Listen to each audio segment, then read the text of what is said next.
Thank you all for taking the time to lend your voice today. This conversation will be recorded and each speaker will be introduced and given 10 minutes to speak. 3 years ago, I sat in Professor Stephanie Sena's course, The History of Homelessness. She led the course and the student-run emergency housing unit of Philadelphia with an inclusive perspective that amplifies the needs and voices of the homeless and taught others that learning and understanding is only the first step, but real action was the goal. She has done this through her local activism, most recently filing the injunction to fight the encampment sweeps of Philadelphia and working in close coalition with her neighbors and friends at the encampments. After graduating and moving, I got involved trying to organize and lend a hand where I could for DC's homeless. I found myself turning yet again to learn from my professor, now the anti-poverty law fellow at Villanova's law school. Today, I'm happy to have shared a small part in organizing this discussion so I and others can learn from one another on the challenges and obstacles facing the homeless in our communities to turn these lessons into real action. The idea of these conversations is to start dialogue, to learn from one another, and join in solidarity with those working on this national crisis to do better and be better. Today, we set out to answer questions on best practices for organizing and change, and I can't wait to hear from you all. Thank you again for joining us. And with that, I'll hand the virtual microphone over to Professor Sena. Thank you so much, Julia.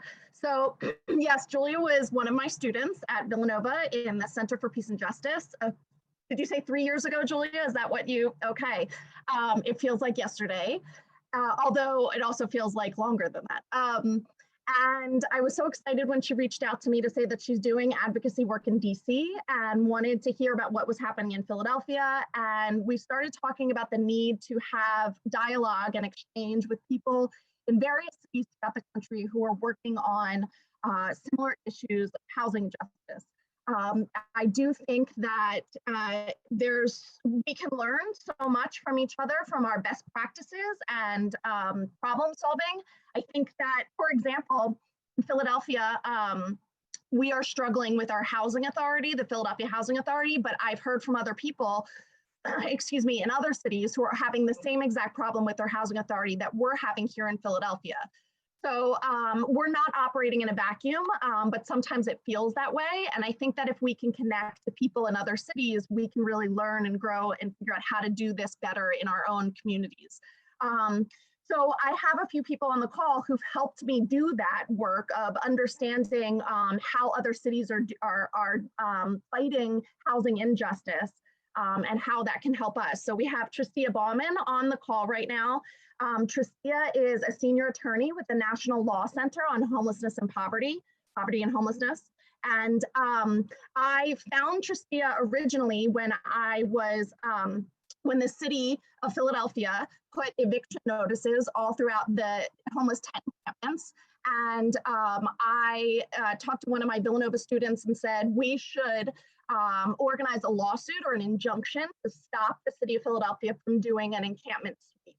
And so what we originally did was I looked up other cities that have done this work, other lawsuits throughout the country, and how other lawyers have envisioned this work and what the case is that they've built to stop their cities from doing sweeps. I found Tristia Bauman online and saw that she had done this work in other cities of trying to file injunctions and stop cities from doing homeless encampment sweeps. So I connected with Tristia, and Tristia helped me and my student Delaney figure out how to put this case together in Philadelphia. So that experience was amazing, and I learned so much from Tristia, but it reminded me that we can learn so much from each other because, again, the homeless tent encampments are growing throughout the country. Homelessness is spreading. Brandon Flaherty, an economics professor, I think in Columbia, just wrote that he estimates there's going to be another 250,000 people who become homeless for the first time during this pandemic. And so this is a problem spreading, and it's affecting all of our cities and in every community, not just the cities. So I feel like we would be better if we started an open dialogue. So this is a series. This one tonight is the first in a series of discussions. One that Julie and I hope to organize coming up is one on how to do this work sustainably and build relationships that nourish us and help us do this work long term so that we don't get burnt out. So that I think is going to be the next big dialogue that we organize. That'll be a national dialogue, and we hope to grow this conversation over time. We do in this work want to center voices of people who have experienced homelessness or people who are experiencing homelessness. And so I'm so excited because just as I said that, we have Reginald Black, who just joined the conversation, and he's going to be our first speaker and talk about his experience. He was a resident in a homeless tent encampment in DC and is currently an activist in DC doing a lot of work to fight for housing justice. And so it's important when we have these conversations that we center the voices of those who have lived experience. So I think Reginald is on. He joined the conversation. Oh, I'm gonna see hold on one second. Oh, here we go. I'm admitting him now.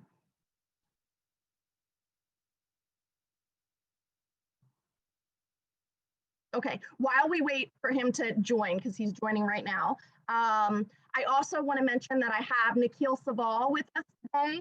Nikil Saval has done incredible grassroots organizing for years in Philadelphia, and he is a candidate for PA State Senate. And the election is coming up on November 3rd. Yes, November 3rd.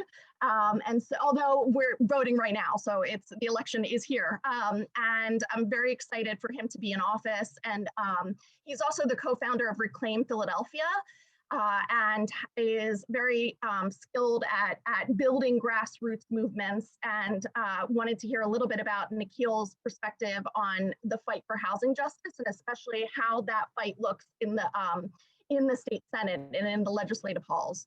And we also are going to have 2 city council members from Philadelphia who were involved in the negotiations that resulted in the Philadelphia's homeless encampment winning the biggest, housing justice win and victory in the country. And so these city council members who were part of those negotiations will also be speaking. But I see Reginald Black on the Zoom, and so I'm really excited to have Reginald. So thank you, Reginald, so much for joining us today. And if you could talk a little bit about your experiences and your work doing advocacy, we'd love to hear from you. Hello, can anybody hear me? Everybody hear me good? Yes. Hi, everybody. My name is Reginald Black. I'm a native Washingtonian. I've experienced homelessness for 10 years in the District of Columbia.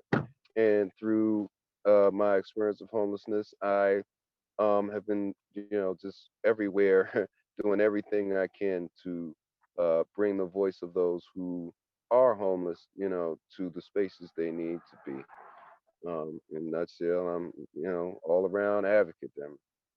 I do reporting for Streets Media. I am actually on our continuum care board as a consumer representative, and I work with several grassroots groups as well. That's me in a nutshell, though.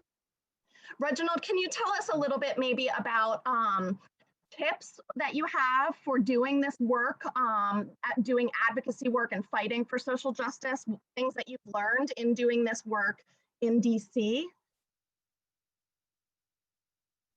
I've learned that one of the main things that I try to highlight is that those who are actually experiencing homelessness, or the unhoused as we call them, are the ones that should be leading the solutions. Traditionally, we think that a degree or having some secondary education is a precursor to being able to produce solutions. Well, those higher degrees and higher forms of education exist within the unhoused community, and a lot of people have prior experience and prior knowledge, and that the thing that all people who are unhoused kind of want to try to achieve is stability with employment and housing, or is that they seek. They have to have stability with it, and things to stabilize them economically and make sure that we get faster housing placement and the like. But one thing that I know from experience, and one thing that I always strive to highlight is that we are the ones who have the solutions because we're actually the ones going through it. We are the ones with the needs, and we have the best suggestions on how they need to be addressed. Um, it's incumbent upon us to recognize that housing is a human right, and that um, the United States in 1948 helped the world create a document called the United Nations Declaration of Human Rights. And there are two articles that really give us the framework on how to produce that as a human right. Article 17 says that a country or private institution or establishment cannot arbitrarily deprive someone of property. And Article 25 says that also that country should provide medical services, should provide wealth building services. And it also mentions housing by name, HOUSING. Article 25, the United Declaration of Human Rights, does in fact use the actual word housing. And we have to be intentional about highlighting that, and that we basically, encourage an entire world, all of these countries to sign on to this, including ourselves. And we need to be the leader in that here in America. We, forged that document through the aftermath of World War II, and Teddy Roosevelt signed it. So we have to hold ourselves accountable to the documents that we create if we're going to ask other countries to recognize human rights, and we want to penalize them or sanction them and all of these things. We need to not be, depriving rights from people, because they should have the same right to sanction and deprive us, for the state of poor people in this country. And we have to be really, really truthful about who is homeless in the United States. And these are African Americans, people of African descent, Black people, whatever you want to call them, people that have my shade of skin tone are overrepresented in the homeless community. To the point, even in the District of Columbia, we have 46% of us are, overall the city's population, but we're 86.4% of the homeless community. And last year, of those who died homeless, approximately 101 people of African descent passed away without the dignity of a home, and that just shouldn't be. So we need to be intentional about making our unhoused community the actual leaders in the solutions. We need to monetize their input and make sure that they are supported and strengthened to ownership of their own property, not just renting. That should be a transition step for people. And we have to make their voice number one.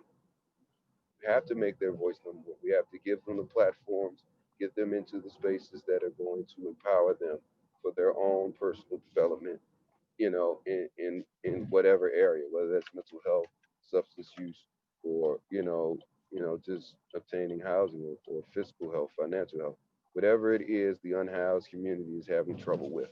They should be the ones at the forefront, producing solutions.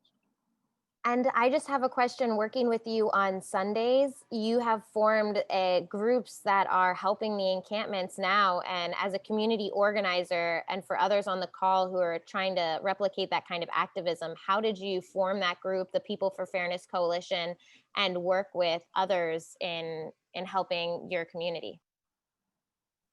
So I've been doing this since kind of like 2007, 2008, and we have been at the forefront of putting our voices, the ones who are unhoused, first.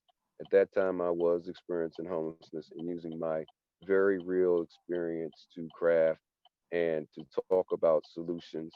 And then through those avenues, we've been able to connect with different allied groups and different people who care just as much as we do. And so, you know, one of the things that kind of was the catalyst for that, you know, COVID-19 had hit, and because, you know, like we are the, you know, premier folks out in front, you know, all the time, I felt it very important for us to, you know, support the infrastructure that, you know, the DC Mutual Aid Network and others who were also just community members had put together. They had put together a strong infrastructure. And through that infrastructure, we've been able to partner and serve people who traditionally are marginalized. And I think that is, you know, directly from us being intentional about our experience and being open to work with other groups and gain allies and involve people because, you know, even though we do need our unhoused folks, you know, at the forefront, we need the support around them as well. We need people to ally with them, and we need people to, you know, support them in their direction. And, you know, putting that together was a lot of effort, but it's rewarding because we get to go and connect with our peers the same way we do if COVID wasn't around. And that's one of the reasons why I felt it was important for us to be there because, you know, we're the ones in the Wilson building, we're the ones, you know, at the rallies and at the protests. And right now, none of that is happening. So what can we do instead to continue to uplift voices and support people? Well, let's bring the services to them. Let's help them, you know, stay sanitary. That's the whole thing about COVID-19. You have to stay sanitary. So let's provide them, you know, bathrooms and hand washing stations through the public restroom initiative. Let's, you know, make sure that, you know, they have toilet paper and sanitary wipes so that they can get through the week. Let's, you know, add food together. And I think part of it being able to pull all of these pieces together is the openness to collaborate. And we have to have, you know, openness throughout that to be able to, you know, connect to different populations and different sort of like silos. Because a lot of times in just our 9 to 5 and in our jobs, you know, we're only handling one issue. We don't really look across our community to really see the connection to that.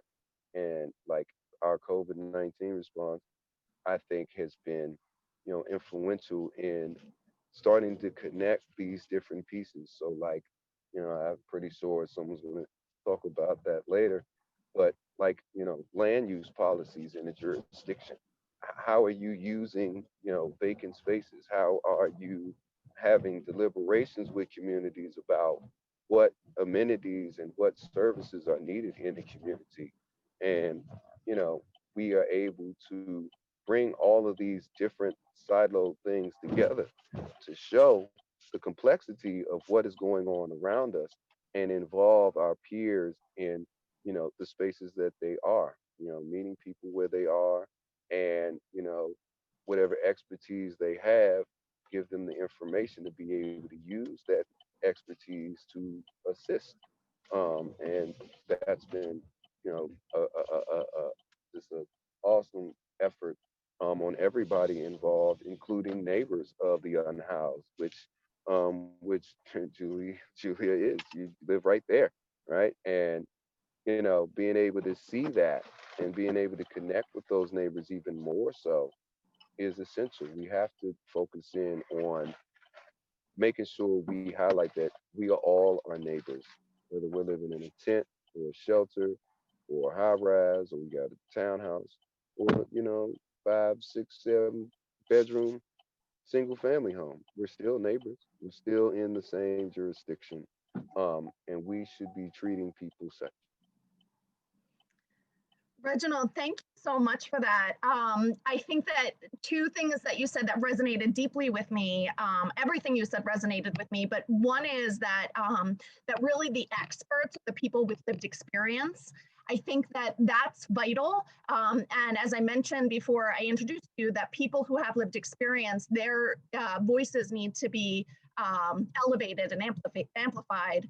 So I think that if there are academics who have degrees in homelessness or poverty or social practice, social policy, that when press comes to them for interviews, it's very important to, to have the conversation and the microphone given to the people with lived experience, because those are the experts in the room. And if they're not at the table when the discussion of homeless obstacles and solutions are being discussed, then it's not the right table.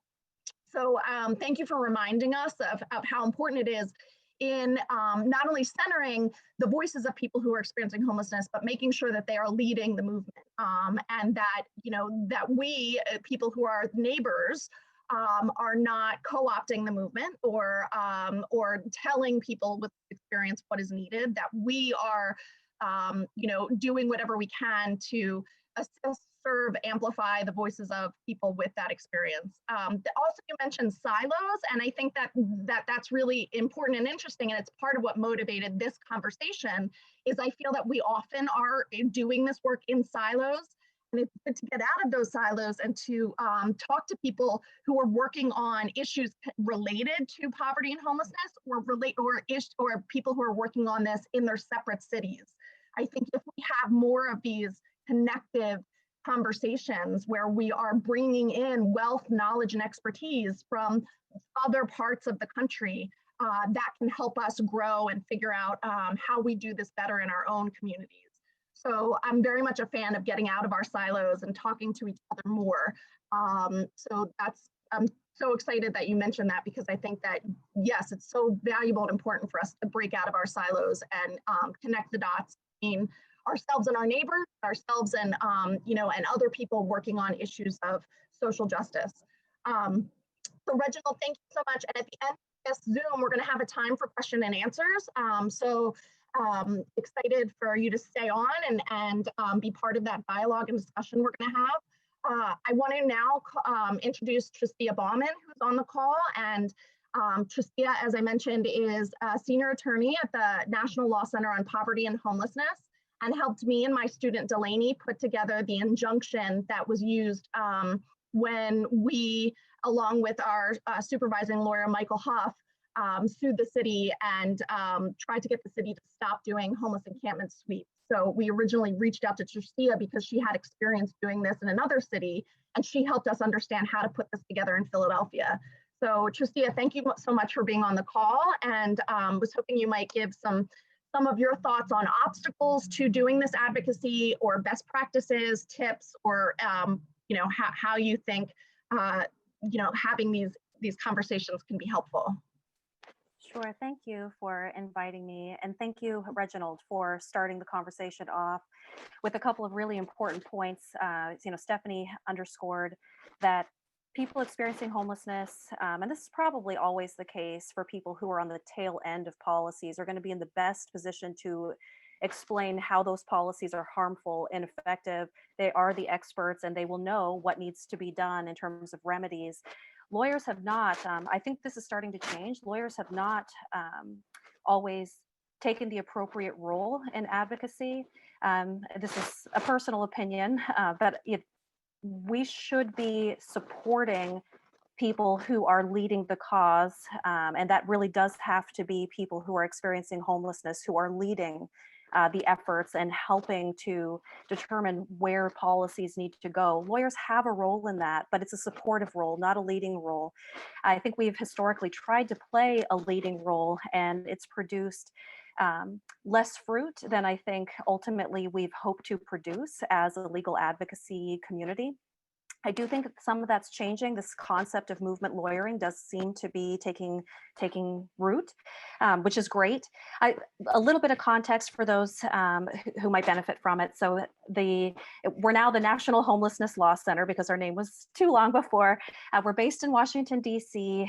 We have been in existence for just over 30 years, and we are the only national legal organization whose sole mission is to prevent and end homelessness using the power of the law. We engage in policy advocacy as well as impact litigation and a lot of public education and outreach. Our work, in particular my work, I mean, the Law Center does a lot of different things, but a core focus of our work has been on the intersection of housing policies and criminal justice policies and looking at the way that they produce homelessness. And another thing that Reginald said that I want to underscore is that these are racist systems that produce racially disproportionate homeless populations as a result. Today, 60% of the homeless population in the United States are people of color, 40% are Black. 40% of people experiencing homelessness in this country are Black people, and they make up 13% of the general population. That is not an accident, and it's not a coincidence. It's a result of racist housing policies and criminal justice policies that have targeted Black and brown people and have created collateral consequences that prevent people from getting into housing, that have put people in impoverished communities, segregated impoverished communities, where not only is their household impoverished and experiencing personally a wealth gap, but their communities and therefore their social networks are impoverished. They don't have the same amount of social resources to rely upon when they experience the housing cost burdens that are epidemic in the country. Currently, about half of all renters in the United States are what we call housing cost burdened, meaning that they pay more than 30% of their income just on housing expenses. For extremely low income households, that means households that are earning 30% or less of the area median income, 70% are severely cost burdened, meaning they pay more than half of everything that they bring into that household toward housing expenses just to keep a roof over your head. So that leaves very little cushion for illness, job loss, pandemics, divorce, accidents, any of the things that happen in life. And people of color are more likely to be renters. They're more likely to be cost burdened. They're more likely to be subject to eviction actions for a lot of reasons, including racially motivated reasons. And they're therefore more likely to experience homelessness and are more vulnerable, in addition to the fact that across all income levels, people of color earn less than their white peers. All of those things produce a special vulnerability to homelessness. And once you are unhoused, you've got very few options for meeting your basic human needs. And I don't know, Stephanie, if this is too far afield from what you were hoping that I might talk about. Not at all. Great. So once somebody's unhoused, and one of the things that the Law Center has tracked are policy responses to homelessness, and they are primarily punitive strategies, meaning that governments respond to homelessness, in particular unsheltered homelessness, with strategies designed to punish unsheltered people for surviving in public space. Those are often criminal policies that are enforced through arrests and incarceration. Sometimes they are tickets that impose expensive fines that have their own set of collateral consequences, including potential incarceration. And they are also, and increasingly, commonly enforced through displacement from public space. That could be in the form of sweeps that are usually done with little or no notice and often cost somebody their worldly possessions, or done through enforcement of laws that are neutral on their face, but are discriminatorily enforced, like trespass bans or stay away orders and things of that nature. So since 2006, the Law Center has tracked 187 cities across the country, and we have the only national data set on punitive policies and those approaches to homelessness. Then we just look at the laws on the books and see what laws they have restricting unavoidable and universal resting and survival activities by unhoused people. So just to give you a couple of examples, since 2006, we have found across all categories, sleeping, sitting down, lying down. I'm talking about the stuff that every single person right now is doing that is treated like an offense when it's performed by an unhoused person in public space. 72% of cities restrict camping in this country. Now, camping can be what we think of camping, you know, erecting a tent, occupying that, but these laws are often really broadly written to include just falling asleep outside or being awake and sitting with your backpack. It can be considered camping to occupy a piece of cardboard or to use a blanket to cover yourself when outside. I mean, all the things that somebody would have to do when they lack an option for shelter, and they have to fall asleep at some point. There's just no way to avoid that. But that's punished in just about 3/4 of the cities in this country. I'll just mention a couple of others. Right now, the fastest growing population of people experiencing homelessness are people who live in vehicles, because vehicles tend to be the best option for safe refuge once you lose traditional housing.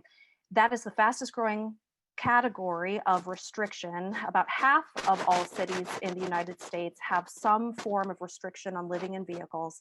And that is a real concern, especially as we're looking at an estimated 30 to 40 million households at risk of housing loss as a result of the effects of the pandemic. A lot of those people are going to move into their vehicles as the option for a safe shelter, some place where they can keep their families together, where they can lock a door, where they can store their property, things that you cannot do inside of any congregate shelter and things that you can't do inside of a tent. But they will be punished, and they're also going to face a number of consequences as a result, a lot of tickets. There's a study in California that showed people who move into vehicles are likely to lose their vehicles within the span of a single year and end up in a tent because of these punitive strategies that people contend with, both camping bans as well as vehicle habitation bans, or a growing number of parking restrictions. You're all familiar with sweeps. You know, sweeps are, as I said, done with very little notice often. So people are displaced and usually their property is taken from them. Sometimes their property is taken from them in the form of I'm not even sure what those machines are, but they come with the claw and they pick up all your worldly possessions and they smash it in front of your face and they throw it right into the trash bin as though it's not your shelter, your ID documents, your medical equipment. There are examples across the country of that being the treatment of property. But even where property is stored, unfortunately, what we're finding is that the storage policies really haven't been particularly effective, and a lot of people end up permanently losing their property really at the moment of seizure. That's the last time that they're going to have access to those things. There are a lot of reasons why these punitive approaches are ineffective and actually worsen the homelessness crisis, are expensive to implement, cost taxpayers money, and are a bad idea, both because they're ineffective and expensive. They're also harmful. Probably the clearest example right now is that displacing people from outdoor spaces where they live and can socially isolate in tents is harmful to public health, as we're in the middle of a pandemic that requires some amount of social distancing, isolation. And in fact, the CDC has issued guidance urging cities and governments not to displace people from the outdoor communities where they live unless individual housing units are available. What we're finding is that sweeps slowed initially, but have continued. Individual housing units are not being made available despite CDC guidance, and people are being encouraged either just to go somewhere else, which can increase the risk of transmission and contraction in other areas, or being offered congregate shelter facilities, which are less safe than individual housing spaces. So in addition to being ineffective, expensive, harmful, and actually worsening the homelessness crisis, these types of approaches are also often illegal. So one of the things that I do as part of my daily work is consult with people like Stephanie, who are looking to create a legal strategy for addressing the punitive approaches to homelessness that they're seeing in their communities. And at the risk of just talking one more minute, if that's okay, I'll mention a few of the theories that have been successful. So there are really only a few tools in our toolbox. I mean, that's the dirty truth. We don't have a lot of very strong legal tools. The legal infrastructure is lacking in this country to protect unhoused people. There are a lot of ways that you can harm unhoused people in perfectly lawful, perfectly constitutional ways, given the current legal infrastructure. So anything that I'm describing, we should understand all of these are fairly blunt tools, but they can be wielded to some positive benefit, but they will never be, and this is a key takeaway, I think, they will never be effective in and of themselves. You need organizing, you need policy advocacy, you need communication strategies. It really needs to be a part of a larger movement if it is to have any impact. With respect to sweeps, the government cannot come without notice and seize your property without a warrant or without any exception to the warrant requirement and simply trash it. We all have a possessory interest in our property. That's been recognized explicitly by some federal courts, but that generally is the state of the law. So there are some Fourth Amendment property arguments that have been successful to challenge sweeps, as well as related 14th Amendment due process arguments. We're all entitled to notice and a meaningful opportunity to be heard before there's a deprivation of our property or some of our rights. So those types of cases have had some success across the country. There also have been some successful cases that have argued that punitive approaches to homelessness are cruel and unusual punishment or excessive punishment under the 8th Amendment. And so there has been some success in limiting how and when a government can impose a punishment. And a lot of times that revolves around the availability of an adequate alternative to the person who is living outside and subject to some form of punishment by virtue of living outside, or the disproportionality of the punishment as compared with the underlying offense. Those types of cases are increasingly successful. The remedies still are limited, and I know there's been some, media suggesting that the Martin v. Boise case, for example, is, has changed the nature of homelessness litigation. It hasn't, but it is an important tool, and it's hopefully part of a movement to strengthen the rights of unhoused people. Probably, and this is the last thing I'll say, the strongest legal argument that we have is pushing back on violations of First Amendment freedoms, particularly speech freedoms. The panhandling bans, for example, have almost, I don't think I can think of a case where they have not been successfully challenged since a 2015 Supreme Court decision that makes clear that panhandling restrictions, as they typically are written, are content-based speech restrictions that must satisfy really strict judicial scrutiny. Those tend to fall. Obviously, allowing someone to panhandle and freely exercise their free speech rights does not end someone's homelessness, but it is a tool that we like to use in the advocacy community because so often people who are panhandling are targeted, not necessarily for performing their speech activity, but for apparently being a poor and or homeless person. And there are a lot of there's a lot of discriminatory enforcement that occurs that on paper looks like a citation or an arrest for panhandling. That is actually much deeper. So the First Amendment tool that we have is one that we wield freely with a lot of success. Thank you, Tristia. That you have included so much really vital information. And two things I want to mention. There's a website for your so I was at the National Law Center on Poverty and Homelessness. Can you remind me what it's been renamed? Yeah, we're now the National Homelessness Law Center. We are still at the website that has our old acronym. So I'll put it in the chat. That would be great, because I found it to have a wealth of information, which I used in the lawsuit that we filed against the city of Philadelphia. So a wealth of information there. And I would also recommend Peter Edelman's book, Not a Crime, the criminalization of poverty in America. I think that is a really Housing Not Handcuffs 2019 manual that you can find on the website. Tristia just put it in the chat. That's another great resource. And I'll in a minute when I stop talking, I'll add to the chat the Not a Crime criminalization of poverty book, because that's also a really important resource. And Tristia, I'm just grateful for your work and your perspective and your advocacy. And talking to you and having Zoom meetings with you helped me do this work in Philadelphia, which is part of why, Julia and I envisioned this call and this series of events that we're going to hold is because that is so fruitful to be speaking to each other and learning from each other, and certainly learn so much from you and your experience. So thank you so much, Tristia.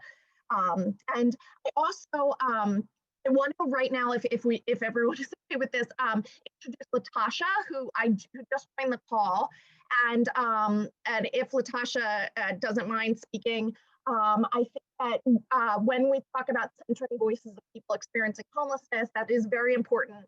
And I think also we need to be listening to especially Black mothers who are experiencing homelessness, because that is a large portion of the population of people experiencing homelessness.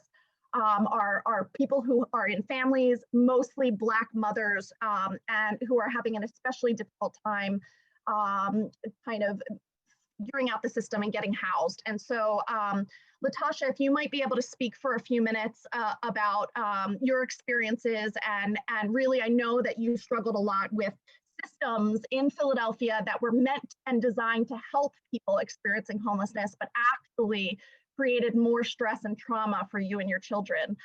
So if you might share, tips or ideas or thoughts you have in terms of doing this work.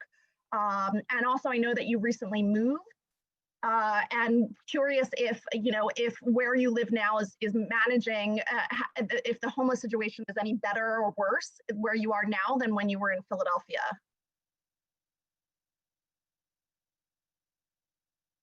Latasha, you are on mute. I'm going to unmute you. See, hold on. Okay.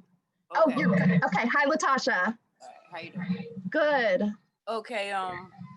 I just recently moved to Louisiana like a month ago because aside from, well, I was just coming out of a shelter, and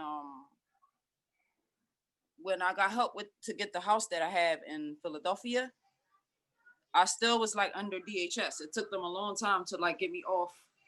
So I kind of like backed away from the DHS thing. I felt like I had a place to live, was to start on my own. My intentions was to move anyway, not here and not in a rush. But I feel like they kind of had forced me out of the city. When it was time for the housing voucher to come up, those 2 years that I had spent at Pathways, I kind of told them I didn't need it anymore because my family was like separated, and it felt like it was like going year in, year out that we didn't have any housing. And before that, I had a hard time even getting into the shelter system. DHS couldn't even help us get into the shelter. It was like, it was a lot we had to do. If I had not met Stephanie and the other group of women who had helped me get into Pathways, I don't know what I would have done. Like, because it was just like, you got to fend for yourself. They didn't care that I had kids or anything, you know what I mean? And I was going through my own crisis that I had concealed and kept to myself because I knew no one was going to be able to help. And when things came down to it, I wound up I got it placed into a DHS type of shelter where they have like supervision over the family. But if you don't have a worker that's assigned to your family who's going to really help you get the housing, like even a lot of those times I even, I'm so sorry I'm jumping around, y'all. I just forgive me, I'm just jumping around a lot, but I'm trying to get to the point that I'm trying to make. There are so many homeless Black women and children in the shelter system, and they have to basically fend for themselves. And after going through it for so long and like seeing that they're not gonna help, you get to a point where you have to fend for yourself. I gotta fight. I gotta do for my kids because nobody else is gonna help you and your children but you. So if it means that I have to take some boards down off of a house and fix it up and whatever I have to do, I'm gonna do that. I even thought of these things before, like I just never had the heart to like actually be seen taking boards off of a house in fear of the cops will come or anything like that. But I think that anybody who has the heart to take the boards down off of a house and it's to the point where you have to find a place for your family to stay, you will do it. You have to like ignore the rules. You have to, because if you're following the rules, you're still not going to get help. you could follow the rules to a certain extent. And I feel as though as long as you're fighting for your family, because after a while, nobody else is going to fight for your family but you. The system doesn't care anything about moms being homeless. The shelter system is overcrowded. Like it in Philadelphia is the worst. Here where I'm at, it doesn't seem like anybody's homeless because these houses are affordable. I was able to come down here and pay like a couple months ahead up. I have a 4-bedroom house, front yard, backyard, and my rent is $680 a month. But I feel like I was forced out of my city before my time. Like I wanted to leave Philly, but I wanted to be in my own time, man. And I felt like DHS also plays a big part in moms being homeless too, because when they see that you don't have housing or anything, it's just, oh, let me take her kids from her. And what they do is they take the kids and they place them in different people's homes who these people are not even fit to take care of kids. They worse off than the moms. And then they put the stigma on the mom. Oh, she's not doing this, she's not provided. Like even to this day, I'm still have an open DHS case. I had to leave my city because they were like still trying to take my kids because I felt like I didn't want to be a part of any systematic anything anymore. So after I felt like they made me and my kids wait years for a voucher, I felt like, you know, after all these years, I can do this myself. I just got to work hard every day and do what I got to do. Housing for my kids. Always going to be housing first over anything. So when they see that you have that drive in you to not even need them, that's when they come down on you harder. So now I feel like they're using me as an example. And since I'm a fighter, they have me down as, you know, she's an irate mom. She will fight for kids. And it's like me and my family are so tired of going through this. We got housing now. Like when she gave me that house, I had to go in there and clean it up. Me and my kids, we felt good that we had a spot. And even though I did have the money to get a place, I felt like, okay, well, at least I can get all my kids back together. And I could tell these people, we have housing now. So they didn't care that I had housing. They didn't care anything about it. Like the person who was signed to the family, he came and he saw the house. He saw the house was furnished, everything. I didn't even tell him that it was a house that the boards was taken down off. I didn't tell him anything about that. It was just, you got to get a home. So anyway, something happened in court since they told me that I could not personally go into court because of COVID. And what he did was he gave me the call-in number for the hearing after the hearing started. So when it was time for me to call in for the hearing, I couldn't get in. It's like, you got to call right before or on time. So he was never going to tell me that they had put an OPC out for me because he said he haven't seen my family since June. I just got the house. I left Pathways in April. Me and my kids, we stayed in the Airbnb until I met Jen.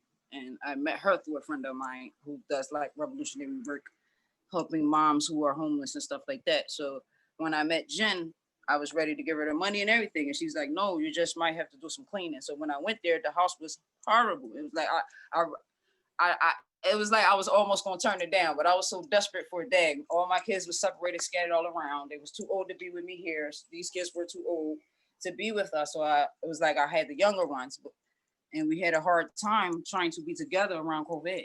So the place that I was at, they had us on lockdown. They wouldn't even let us leave the premises to see our families or nothing. It was like they wanted us to be in prison, and I couldn't because I know I had kids out there that I still needed to see.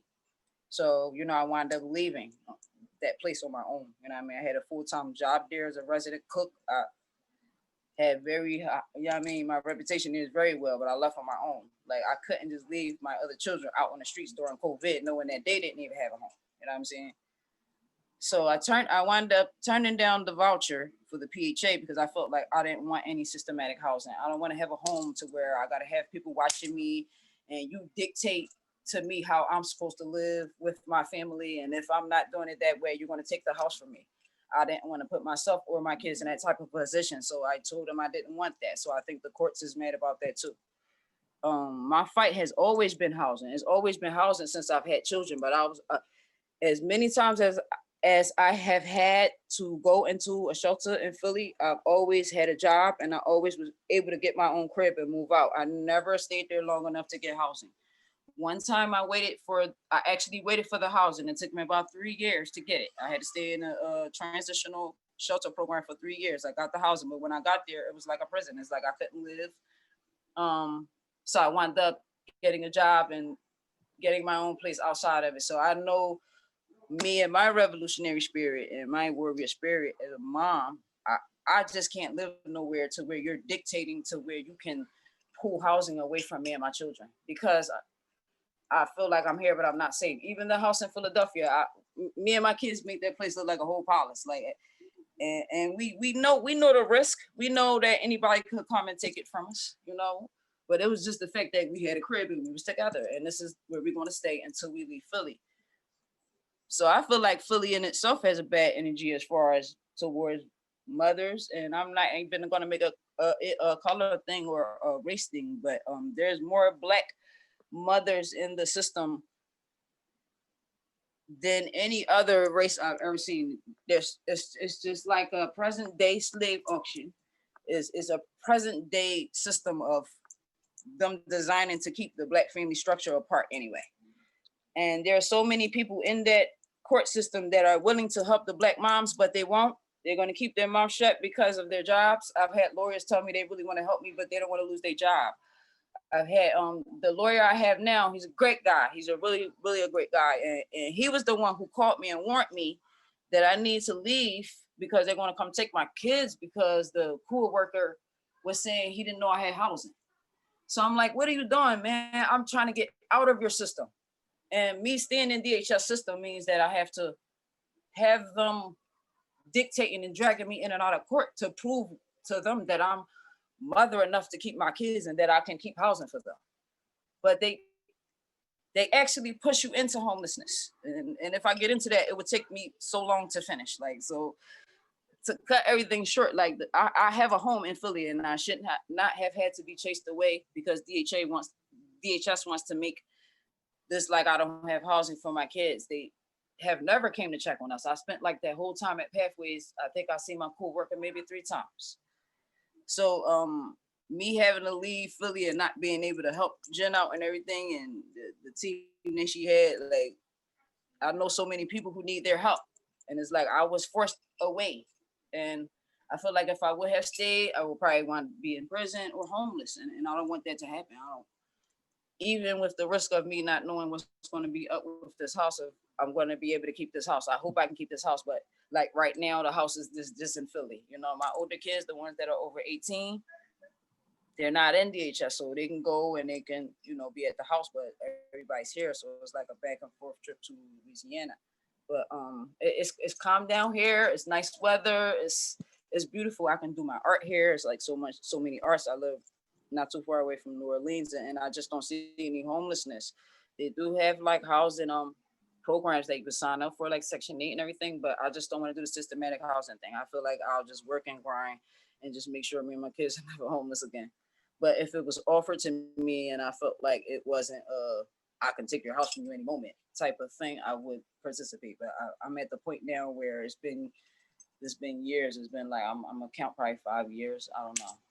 Like, but my advice to anybody is, if it's not so bad to leave for a second. You know, if you feel like your city is not helping you, there are so many cities that have resources. Like, my main message to people in Philadelphia is you do not have to stay in Philly. People think familiarity breeds contempt. I don't know if I'm saying that right, Stephanie. Am I?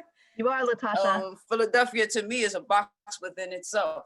I feel like I'm not even going to emerge with my art or anything until I step outside of Philadelphia. If I stay in Philadelphia, I'm going to always be homeless. That's just the feeling that I have. It's always going to be hard for me and my kids. Like, I don't want the police to kill my sons. You know, I want to take them somewhere where it's quiet and peaceful. Where I'm at is quiet and peaceful. It's not no drama or nothing. And I mean, it's not like Philly at all. It's calm and peaceful. I want my kids to have calm. I want to be calm. I don't want to worry about if I'm going to have to get into a fight with a police officer for trying to take my kids from me. You know, it's more than just being a mom with kids and having to worry about homelessness. It's everything else, because being homeless at any minute, DHS can come take your kids from you and have them lost in the system for years. So I really want to be able to come back to Philadelphia and fix up that house and make sure everything is straight. So when I make my final move to wherever I go, I can pass that house off to somebody else. But I hope that I can keep the house. But we did take care of it, got the utilities and everything in my name. It's just most people are they're fearful. Like I was afraid too, but at that point I was just fed up with the housing system in Philadelphia, period. That I just was like, look, man, I gotta get this for my kids or we're gonna have to go on the women leave, you know? So, and my thing is, when you're in this type of situation, you gotta be saving your money. Like me, I'm an artist, so I can go out and I can sell some crystal copper chains and make $500 a day. You know what I'm saying? It took me a lot to learn that I have to save my own money because nobody's gonna give you money. You might have a couple people that send you $100 here and there, but that's not enough. You gotta have your own emergency funding for when shit like this happens. You go get an Airbnb. I've wasted so much money in Airbnbs before I got this house just because I left a shelter. And actually at the shelter where I was at, a place that's supposed to be helping women move forward and get housing, and they had no life skills or none of that stuff in there. And me speaking on that stuff, they were trying to oust me anyway. I felt that energy, so I was like forced to leave. Me, I'm always going to speak up when I see injustice. And housing in Philly is an injustice. It's an injustice here. I see homeless people here, but these homeless people, they look like they want to be out there. You know what I'm saying? And I don't even see a shelter system. Like, I think you have to call the city for them to open up one for you. But I didn't come down here for that. I didn't come down here to get into somebody else's shelter. I don't want to ever put my kids through that again. And if I get to the point where I lose this house, I would not ever take my kids into a shelter. I will always make sure I got money, and if I have to get an Airbnb or whatever for a couple of days so I can strategize what I'm going to do next. But it would never be to put them into a shelter system because that system degrades you and makes you feel like nobody's there for you and you're going to never get out of the hole. So my main advice to people out there who are homeless is by any means necessary. If you have to take some boards off of a house for your kids, do it. Like I wouldn't suggest keep going in there into OSHA, which is the most disgraceful place. They degrade you and make you feel like you can't even ask them, can you help me with housing? You know what I'm saying? For me, with my, it's not false pride to me, but with my pride, I can't walk in there and have these people laughing and joking behind the counter, and I have to tell you that me and my kids are homeless, and I gotta find somewhere to be. The last place I was at, they sent me and my family to a shelter. We had to stay in their basement, and it was like roaches down there. They didn't care. They just getting paid for people to be homeless. It's a system. It's about the money too. It ain't just about, oh, we can't house you. It's about money too. The homeless system is a money cycle too. Everything is about money. You don't think that if there's no homeless people and that they help every homeless person on the street, that they would not have any money or income. They wouldn't have jobs. So I feel as though everything is all in sense of conspiracy too. It's not meant for everybody to have housing in their eyes. Like if we fight for housing, you can get arrested actually. I don't know when these PHA police are gonna come to that house and be like, oh, you don't live here. I know I'm not gonna be like, I'm not gonna leave. You have to show me some court papers and what moms or anybody in that, they don't know their rights. You gotta know your rights. Like the first thing I was taught to learn my rights, and a lot of times I did not know my rights. So people was able to take stuff away from me and not give me the things that I need because I didn't know my rights. So and we have to study all this shit before we go out there and try to battle anything, because you're going into a battle unprepared. Like, so now that I'm prepared and I know all the loopholes and all the games that they play and how they string people along as puppets for crying for housing for their kids or their families, and they're stringing you along as puppets and they're back there laughing and hoping that they get a raise for this, for that. But at the end of the day, you still going to have to find housing for your kids. Even if the system not going to help you, what you going to do? If I see 3 empty houses on my block, why is nobody living there? It's a whole empty house. My crib in Philadelphia had running water. They was turned the water, electric, everything on for me. I made sure I got everything in my name so that when they do come, you can see I'm not still in electric or gas here. I'm trying to do everything right. So if you have to take the house from me, you're not going to be upset I tore up or destroyed the property. Me and my kids put so much work in. I feel like DHS is playing a part in me not even being able to enjoy my home. I had to uproot my whole life here to a place I don't even know in the South. I don't want to be in the South right now. You know what I'm saying? Me and my kids just went through a hurricane. There was a hurricane down here. It didn't hit us too bad, but it was like some strong behind rain and you know, winds. I mean, I thought we was going to blow away like the Wizard of Oz. You know what I'm saying? So I feel like this is not my element. I've never been through nothing like this in Philly. You know, Philly, we usually get the tail end of the rain, the hurricanes or whatever. So it's like an all new experience, but I also know that I can't stay in Philly forever. I have to move on. That cannot be where I stay forever. I have to move on. And some things that happen to you is a sign for you to move on. People need to not be fixated with staying in Philly if there's nothing there to elevate them or help them grow or to never be in that situation. I don't see Philadelphia ever as a city that can help anybody do anything unless you're going to be the one who's demanding and go in there and ask and stand up for what you want without fear. Latasha, thank you so much. Yeah, Stephanie, I thank you, Stephanie. If it wasn't for me meeting Stephanie and the other circle of women, I don't know where me and my kids would be. I really don't. Me and my kids were like having to like sleep on the train, and like it was hard. Like, and that was like probably 3 years ago. I've been in the shelter ever since then. I left that shelter on my own because of the way they were treating the women there. I had to speak up for it. And so, you know, they say strike the shepherd and the sheep will scatter. Those women were listening to me. They were ready to stand up and speak up for what they needed. But what the hidden blessing was for me was that happened before COVID. So I was able to leave there before COVID and still be with my kids. We were like scattered around. We had to, you know, stay in Airbnbs and be scattered around. But it was hard, but we were able to be together. There's no way I could have been separated from my kids. If my kid catch COVID, I catch COVID. I feel that if you take care of your energy and your atmosphere and your spirit, that you can't get sick. But I don't know how people feel about COVID. I'm so sorry I'm not going to apologize for saying it, but you know, I feel like let's not be fearless out here. You know what I'm saying? I'm not going to tell you I can't be around my kids because we're going to catch COVID around each other. No, I don't. We all going to have COVID together.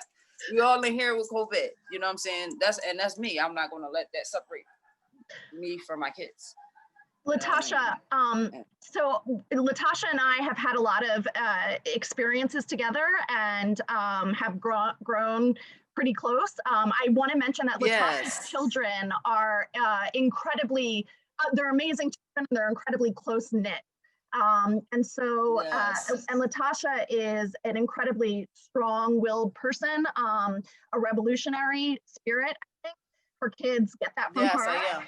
I think that there was a time when Latasha's children needed to go to school, and I went to my kids' school and I said, I've got to enroll these children in school. And I knew that, you know, the McKinney-Vento Act, and that these children who were experiencing homelessness have the right to go to an education, right to go to school, anywhere. Right, and the thing with that is, I'm so sorry to cut you off, Stephanie, but with that school thing, and the thing is, they wouldn't even, because I was homeless, they wouldn't even let me enroll my own kids. It's like I had to have someone do it for me, and that's a shame. It just stunt you from so much. It's I appreciate all your help. It's awful how the system treats people, and especially mothers and families. But I witnessed that firsthand with Latasha and watched her go through so much, including I was with all of her children and had her 2-year-old on her hip when she had a medical emergency and was put into an induced coma. And I spent the entire day trying to get the kids housed together. And at the end of the day, DHS came and separated the kids, and that was traumatic for them. And so I witnessed children being separated from each other and from their mother, and tried relentlessly to keep the children out of DHS and out of and keep them from being separated. But in the end, they were separated, and it was devastating, and it was incredibly devastating to watch. These children are very close to each other. Latasha, thank you for sharing your story, and thank you for your revolutionary spirit. You're welcome. Anytime. Yeah, and if you could stay on, we're going to have hopefully we'll have some time at the end for question and answer. But Latasha, your experience is so powerful, and this is why I keep saying we need the voices of people with lived experience who can lead this movement. So thank you, Latasha, for the work that you do. You're welcome. Anytime. Solidarity with mothers throughout the country and even throughout the world who are occupied houses and who are saying that we will be housed and we will be together, and that, you know, homelessness is illegal, and it is a human rights violation, homelessness, and so you will do whatever you can to keep your children safe and together. So I'm grateful to you. Caitlin, I want to turn it over to you if you don't mind. I know Julia sent me a text that you sent saying that you don't mind if condensing a little bit, and I apologize because we are running over. I do think we all feel though that listening to these voices of people with lived experience is so incredibly valuable for us. So thank you, Caitlin. If you could maybe tell us a little bit about your perspective and experience in doing this work, I'd be grateful, Caitlin. Yeah, absolutely. First, I just want to respond to Latasha. Thank you for being here. All the stuff you were saying, what I said to Julia too, was like, she's covering it. Like, I don't need to speak so much because a lot of the stuff that you're saying is exactly what we see in DC. So for example, you were talking about getting threatened by CPS, Child Protective Services. We have our families here who apply for shelter through the shelter system, and they have to go through a very extensive process. And we get calls from people saying, they said, I either can I don't even know, it's like this double-edged sword where they either leave voluntarily and don't get terminated, and so they don't have legal recourse to try to get into shelter, or they report them for sleeping in the car with their kids to CPS. So like that's not an actual choice for a person. That's not a choice. Like that is like a manipulative way to get people to lose some of their autonomy in a crisis situation. So I won't give all my other examples, but I just thank you. Like everything you were saying, I was like, it sucks. Oh man, you're welcome. Literally the case for people across the country, but it also makes me feel good that like people like you are fighting and saying like, you know, the system stuff can't stay the same way that it is now. And like, I'm not going to stand for it. And also like, these are my kids. So why would I just let them go? Yeah. That's crazy. So thank you. So anyway, you're welcome. I'm all fired up now, but my name is Caitlin Cocilova. I am a staff attorney at the Washington Legal Clinic for the Homeless, which is a nonprofit in DC that provides free legal services to people who are denied access to shelter, who have issues with housing vouchers, with public benefits. We also represent tenant associations in Tenant Opportunity to Purchase Act cases where they are trying to maintain control over their building or purchase the building before they get displaced. So it's kind of a preventative measure to people being displaced. We do a lot of policy work, and we also do organizing and education. So kind of running the gamut of services, but local to here in DC. I personally take on those emergency shelter cases, but I also focus on land use, and which is what Reggie alluded to. So me and Reggie work very closely together. And my work got to land use from doing organizing with people who are impacted community members through a group called People Power Action. And we went through a series of power analysis trainings to figure out who actually is pulling the strings. It's not always the person that you see. It's not always like, for example, even the council members who are joining us on this call. Sometimes it's the lobbyists, or it's the developers, or it's the other people that are behind the scenes that you don't know about. So we wanted to do that training amongst each other and learn from each other to figure out what that looked like. And then through that work, got to focusing on land use itself as a mechanism for creating housing stability and taking housing stability away. We in DC, again, just to set the stage, we see a lot of public land and public facilities being given away basically for nothing.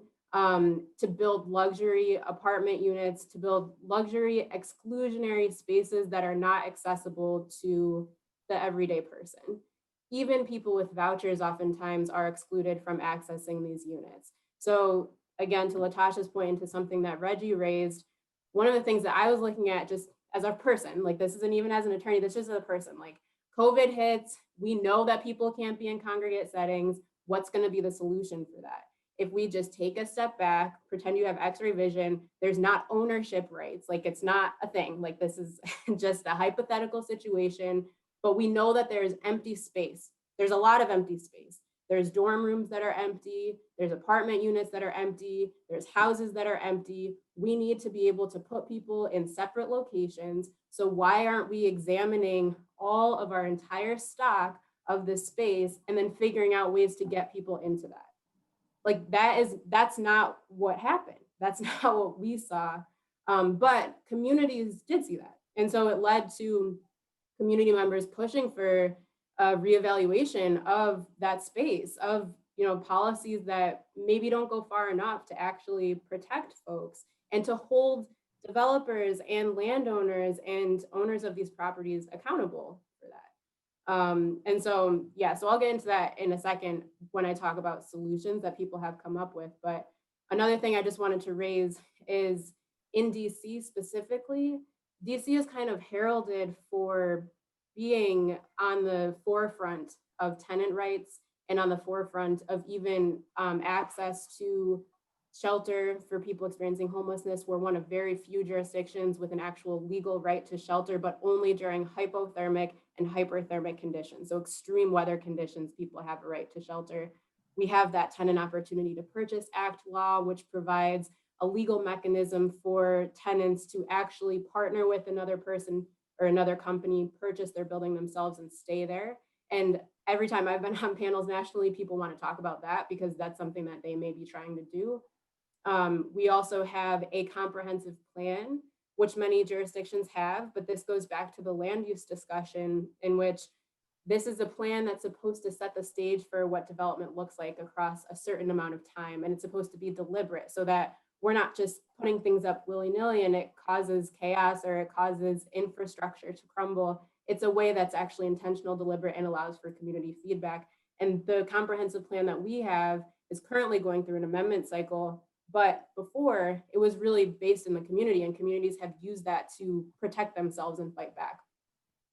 So I say all of that to say, even though we kind of have this reputation for being a stronghold or kind of a leader on these things, the devil's in the details. You have to see how this stuff plays out, and you have to know that the same interests that prevent other jurisdictions from getting these stronger laws on the books in other places are here as well, which means that there's going to be loopholes, there's going to be ways that people try to get around these things or make it difficult still for the same communities to have autonomy and to be able to maintain control over resources and to actually get out of the situation. It is profitable to keep people impoverished. It is profitable, like that's a fact. And it's also better for the city's revenue streams to get poor people out. It's better. So both of those things are true at the same time, which means that that results in displacement of a lot of poor people, a lot of Black people. We've lost a lot of our Black residents in DC over the past 20 or so years. So just again, to keep this brief, I want to just talk about a few community-led initiatives that I have seen, that we have seen and observed to try to combat some of these things, and then I'll close out. But I just want to lift them up because I think it's helpful to hear what's going on in other cities, especially, and I will say this to all you Philly people, like we were tracking what was going on with the vacant homes in Philadelphia. That stuff really matters. I know it's not necessarily the big win, but like any win that we get within a movement space is a big deal because it gave us hope for the work that we were doing, and we haven't gotten that far on our stuff yet. So thank you for that. A couple of things that I have seen. One is legal appeals of development projects using that comprehensive plan that I mentioned. Communities have said, the plan says that you have to do X, Y, and Z in our community, and you're not doing that with building this new luxury unit that's going to displace us, and it's going to cause more harm. So now you have to do it. The zoning commission isn't doing what they're supposed to do all the time. They're not doing impact studies.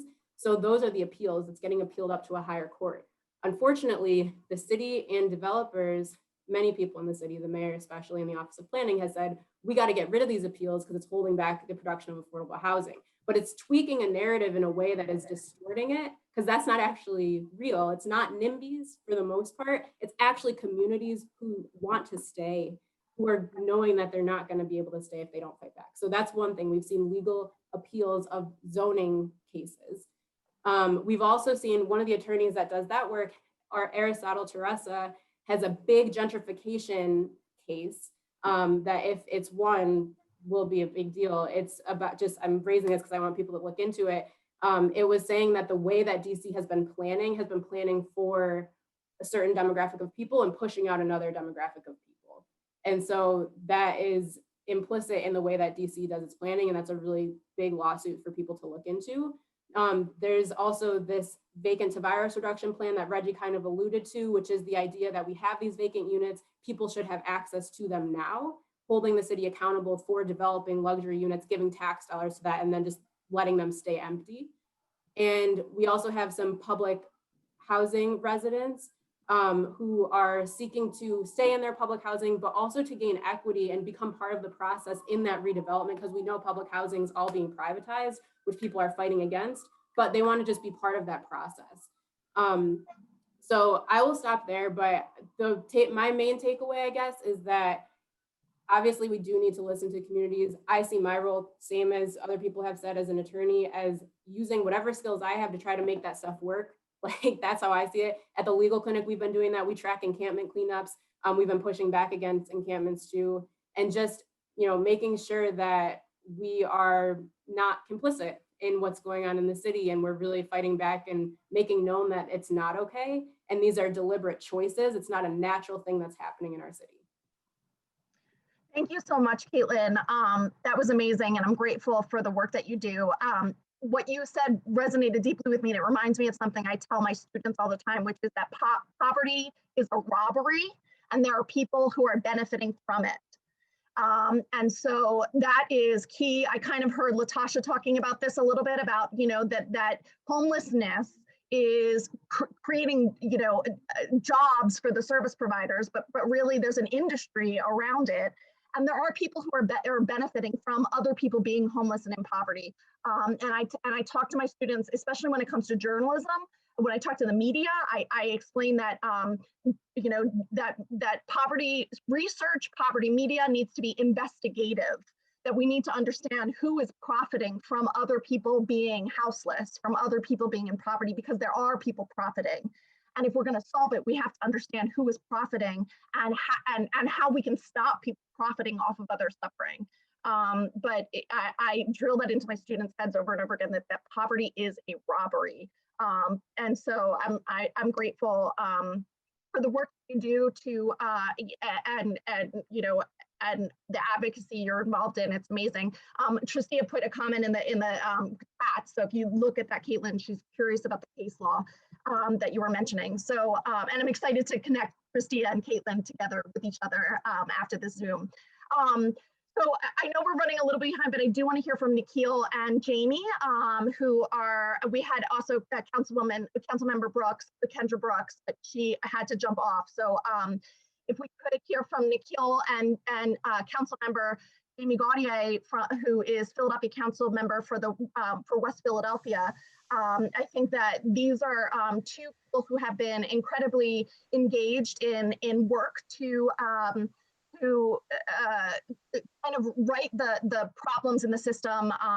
Nikil, who is running again for PA State Senate, has a long history of doing grassroots work and really movement building, and is an amazing advocate. And when he gets to the Senate, which he will be pushing forward on issues of public housing and making sure that people in Pennsylvania have greater access and equity.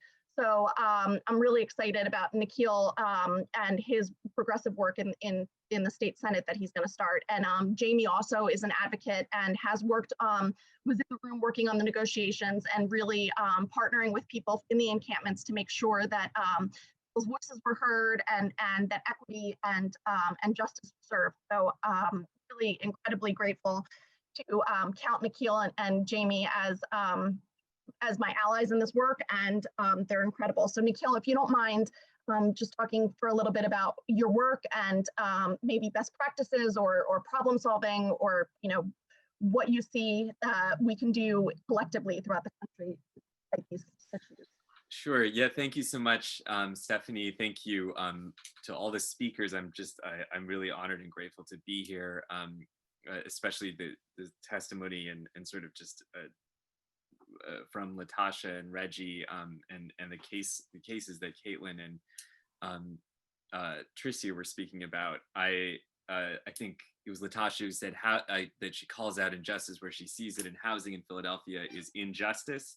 That seems to state it very just like perfectly to me. So I'm Nikil Saval. I'm running to represent, and I'll keep this brief because I do want to. I know that Councilmember Gauthier can speak to her own experience in council and the recent negotiations of the encampments, but and I'm not in office yet, so I am going to represent. I'm running unopposed in this election, and I'm going to be representing the district that is fairly unusual among Senate districts in the sense that it represents all of the downtown in Philadelphia, and much of the gentrifying neighborhoods in the city, as well as areas that are experiencing severe disinvestment. So we sort of see every kind of housing market in a way that you can see. So neighborhoods, very rich neighborhoods that are pursuing exclusionary zoning that is such that not any housing gets built, no supportive housing, no housing of any kind is getting built there.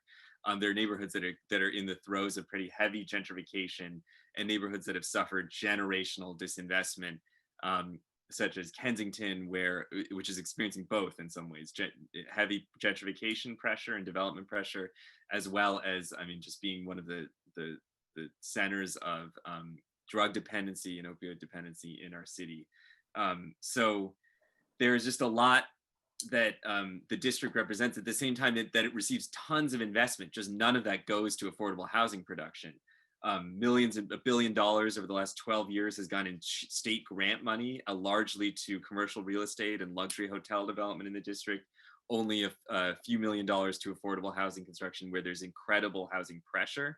And so I ran for state senate essentially to change that. We need to be changing our priorities. We do clearly have the money, and it just is going to, our priorities are completely misplaced. And I'm just grateful to the movements, the residents of the encampments, to the council members who worked very closely with the organizers to win this landmark agreement that just moves so much for all of us that are seeking to move policy for the unhoused. I had campaigned personally on trying to expand the ability of cities to dispose of vacant units to limited equity, community land trusts, things like that. And I had no idea how to do that. I just knew that I wanted to do it. But the encampments did it. I mean, they've done it and they've pioneered a model, and it's just, and now with just anything to expand that. So, at the state level, I'm not in the state senate, but what there is housing movement work in Philadelphia. There's much less, I would say, on a state level, even though the state is vitally important. It's, as people may imagine, it administers a lot of the federal funding that we get, such as not that there's a lot of that funding anyway, but LIHTC credits, low-income housing tax credits, go through the Housing Finance Authority. The Housing Finance Authority is interesting in the sense that it does prioritize green affordable housing. That's when it was the first state finance housing authority to do that, and to call for green credits for healthy housing, healthy supportive housing. But nonetheless, I mean, it's not adequate. There's an estimate that Pennsylvania is short 280,000 rental units to satisfy just the bare minimum of what we consider the affordable housing need to be. Over 54% of tenants in Philadelphia are cost burdened. At any given day in Pennsylvania, there are about 15,000 people who are unhoused. And so what I ran to specifically to do is to start to advance housing policy that could change this. I mean, the last thing I'll just say is that we have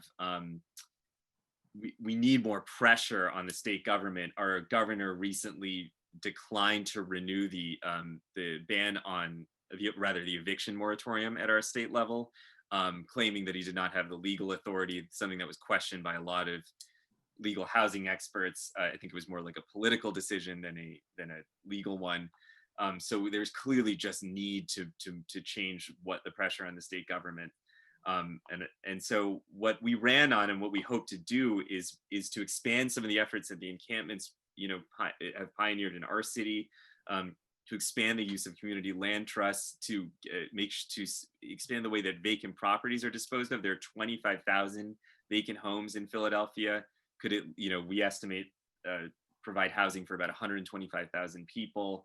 The Philadelphia Housing Authority has a wait list of over 40,000 people, a wait list that ended in 2013. There are no new applicants allowed. It's one of these numbers that actually in housing circles, we just say, we all know it. And to the point that we sometimes forget how scandalous that is. And one of the other things that maybe will come up is just that the housing a lot of the Philadelphia Housing Authority has a number of vacant homes, scattered sites that it is disposing of to private developers.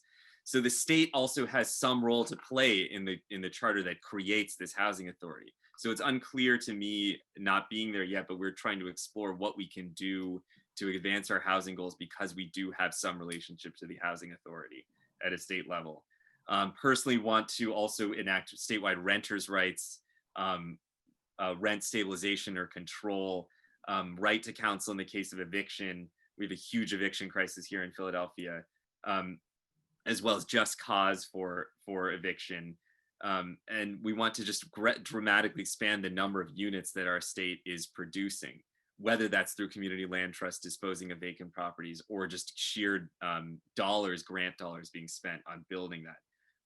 That is just what we need in our state level. I'm here to fight for it. And I'm also, I want to pass it over to Councilmember Gauthier because I think there's a lot of city-state coordination that needs to happen. I know that speaking with Councilmember Brooks, that she felt that there was a lot that we needed to do on a state level, and that she sort of understood through this process of negotiation. So anyway, I'm excited to be working with a really strong Housing First council with Council members Gauthier and Brooks. And so anyway, I want to thank you for the time, and I'm looking forward to hearing the rest of the speakers. Thank you so much, Nikil. You are continue to be an inspiration to me and so many others, and I'm excited for you to be in State Senate.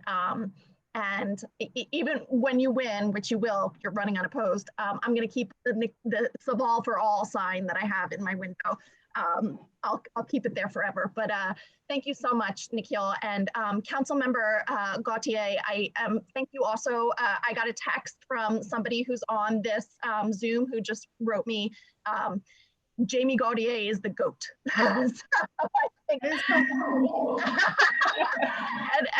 And they are correct. So I am so excited to hear from you and also much for the work you did in negotiations. I know that I have been speaking to the encampment organizers and leaders. I had Sterling over my house dinner last night, and what I hear over and over again is that they felt heard and really they felt heard by you, and that you were advocating for them. So I'm grateful for that work that you've done to help this victory in Philadelphia move forward. So thank you so much for being here for your work and advocacy, Councilmember Gauthier. Thank you.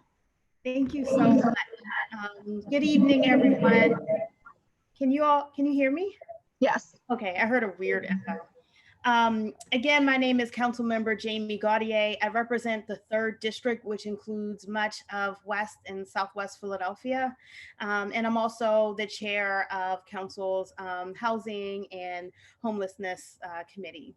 And so, you know, getting involved in the encampment negotiations, you know, I got involved because housing has been a passion of mine for some time. But I also got involved because I feel like the encampment was putting a spotlight on issues that matter to everyone in the city, right? And so it didn't matter to me that the encampment was on the Parkway and that the other encampment was in North Philadelphia.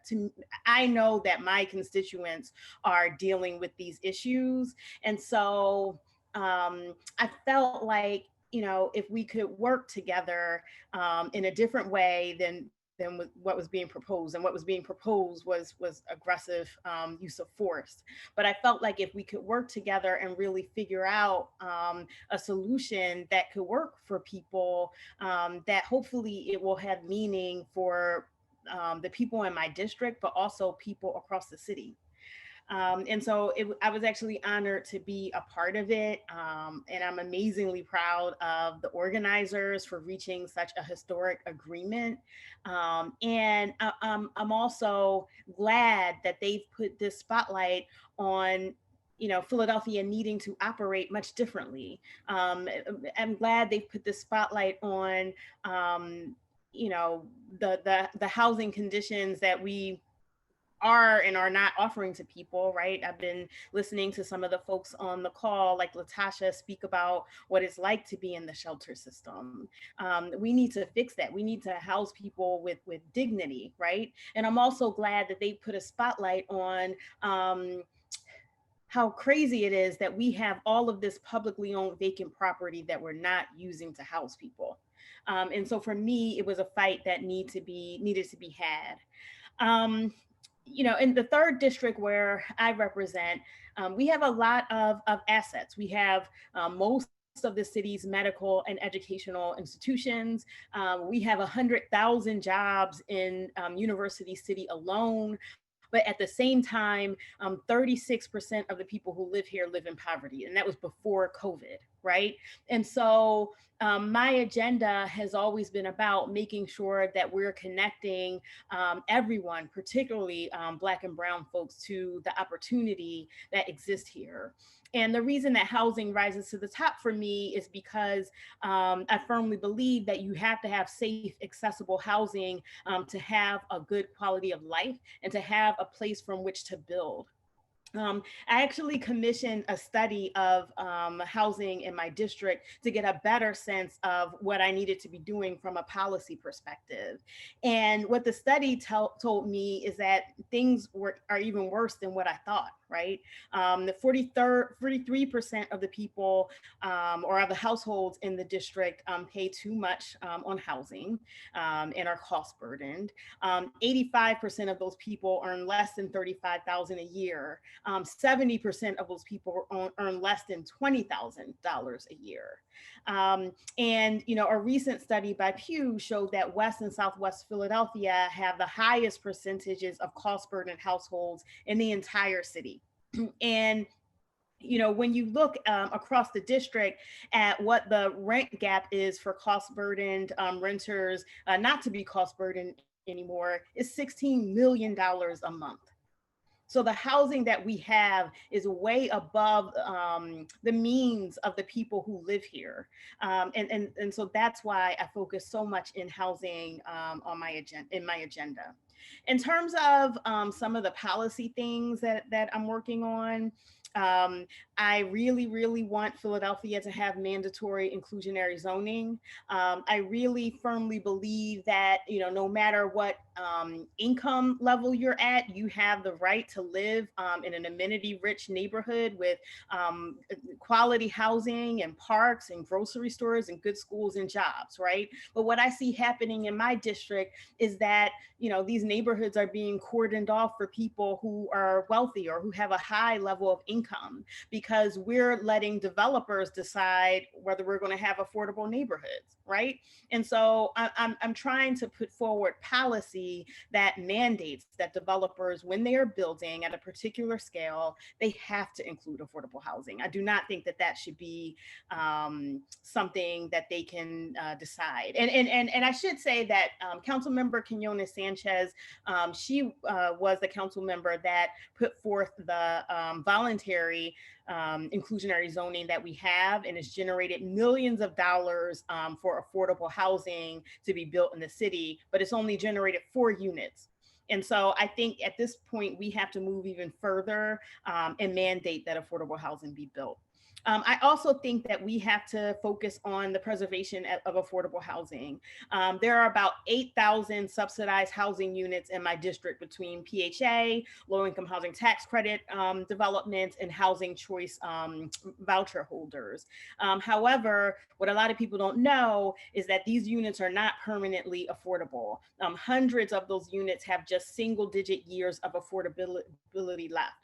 In 2020 alone, we have lost 100 affordable units due to developers in my district choosing to sell their buildings instead of renewing their government subsidy, because the property here in this district is valuable and folks can make a much bigger profit off of selling those developments, but that displaces people. And so that's something I'm incredibly concerned about and trying to come up with a legislative fix for.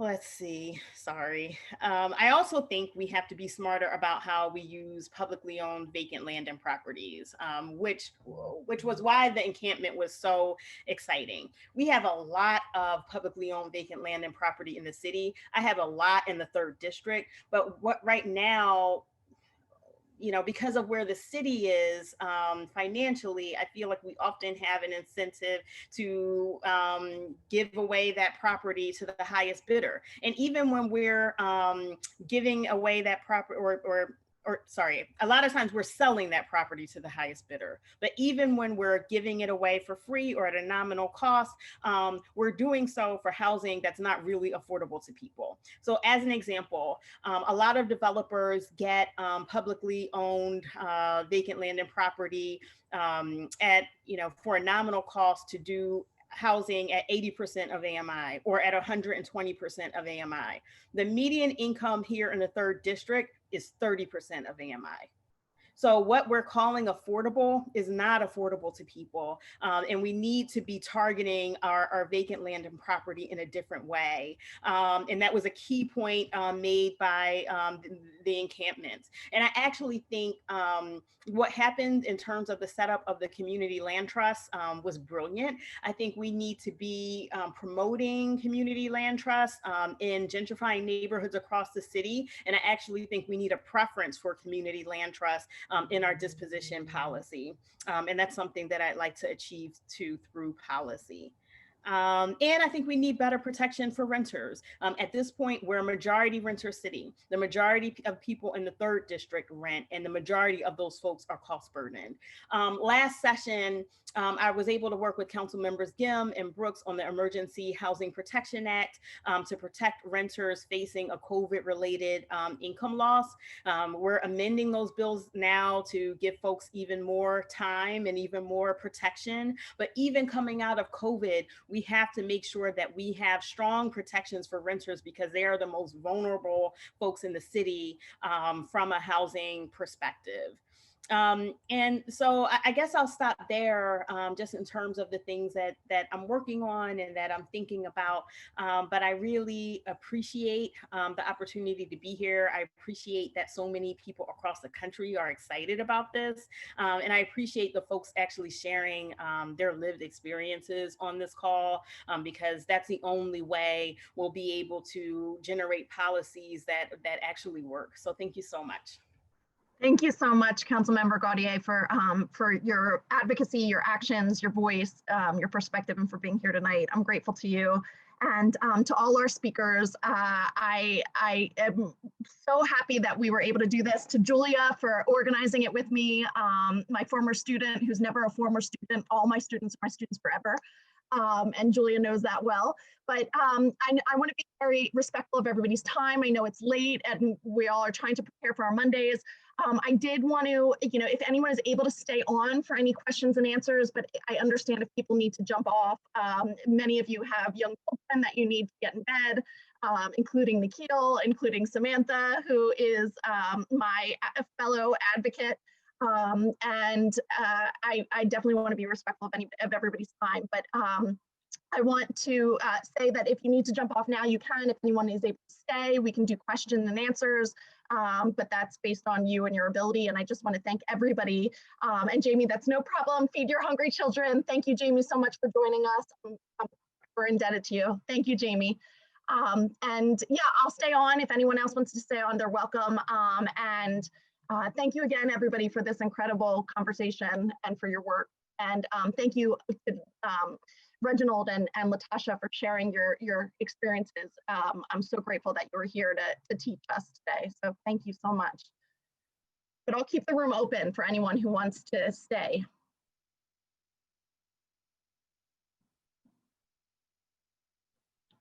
Does anybody have any questions that they want to ask of anyone who has stayed on the call, including Latasha, Caitlin, Tristia, or Reginald? Sam, that's okay. Good luck with bedtime, Sam. I'll talk to you soon. Sam and I are working on the tiny homes project in Philadelphia together, and we are working on setting it up as a community land trust. So that's something we're learning a lot about right now. Um, Hi, I have a question. oh, hi, Tiffany. How are you? I'm well. Hi. Hi. Will this call be an ongoing call for future discussions? And how Yes. will Yeah, so actually we haven't figured that out yet. This was our first one and we kind of wanted to see how this goes. I think that Julia probably agrees with me that it was better than we could have imagined. And I think really powerful. So I would like to do them regularly, potentially either once a month or quarterly, 4 times a year. But I think, or maybe every other month. I can connect with Julia and figure that out. But I think that I would like to have this ongoing discussion where we share experiences, challenges, obstacles, and best practices with each other.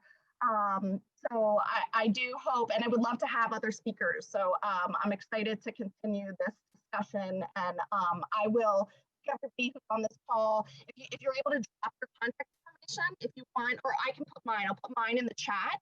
So if you want to get in touch with me, and I can keep you updated about future Zoom events like this. So I'm putting my. now, are we allowed to invite I have a lot of titles, but right now I'm advocating for a couple of homeless families. And I think the conversations about what other states are doing is very, very much helpful. And then the young lady, Latasha, I truly enjoy her testimony and her knowledge of what's going on and how she overcame. And I think her story alone will help the families that I'm advocating for as well. So is it okay to kind of include those individuals and other audiences? Absolutely. Please. Okay. Yes, this is public, it's open. I'm grateful that Latasha shared her experience, and she's welcome to do that again. And Tiffany, if you would like to speak or have families that you're working with who want to have their voices heard, they're welcome to. We can be in touch about that. But yes, this is public and open to anybody. So absolutely, Tiffany. Awesome. Thank you. Thank you, Tiffany. Yeah. Hi, And Julia. Hi, thank you for joining. Tiffany's an incredible advocate in the community. She's worked a lot with the encampment residents and also informing a lot of local grassroots movements. And I so always appreciate her perspective, and I'm thankful that you've joined.